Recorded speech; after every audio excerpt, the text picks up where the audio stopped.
വണ്ടൻമേട് ഞാറക്കുളം ശ്രീ അന്നപൂർണേശ്വരി ക്ഷേത്രത്തിൽ പൊങ്കാല മഹോത്സവം നടന്നു.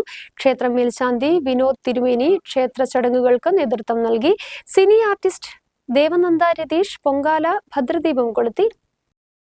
ഞാറക്കുളം കുന്നിൻമുകളിൽ സ്ഥിതി ചെയ്യുന്ന ഏകദേശം 3/4 നൂറ്റാണ്ടിലധികം പഴക്കമുള്ള രാജാക്കണ്ടം ഞാറക്കുളം ശ്രീ അന്നപൂർണേശ്വരി ക്ഷേത്രത്തിൽ മംഗല്യവും സന്താന സൗഭാഗ്യവും കുടുംബ ഐശ്വര്യവും ദേവിയുടെ ഇഷ്ടവഴിപാടായ പൊങ്കാല അർപ്പിക്കുന്നതിലൂടെ കൈവരിക്കുമെന്നാണ് ഭക്തരുടെ വിശ്വാസം. വിശേഷാൽ പുഷ്പാഭിഷേകവും ഇവിടുത്തെ പ്രധാന വഴിപാടുകളിലൊന്നാണ്. ആണ്ടുതോറും നടത്തിവരുന്ന പൊങ്കാല മഹോത്സവം ക്ഷേത്രം തന്ത്രി ബ്രഹ്മശ്രീ വിനോദ് നമ്പൂതിരിപ്പാടിന്റെ നിർദ്ദേശാനുസരണം മേൽശാന്തി വിനോദ് തിരുമേനിയുടെ മുഖ്യ കാർമ്മികത്വത്തിലാണ് നടന്നത്. സിനി ആർട്ടിസ്റ്റ് ദേവനന്ദ രതീഷ് പൊങ്കാല ഭദ്രദീപം കൊളുത്തി.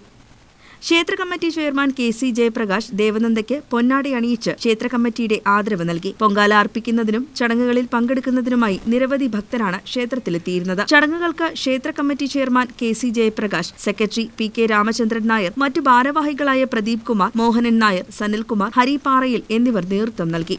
ന്യൂസ് ബ്യൂറോ, രാജകുമാരി.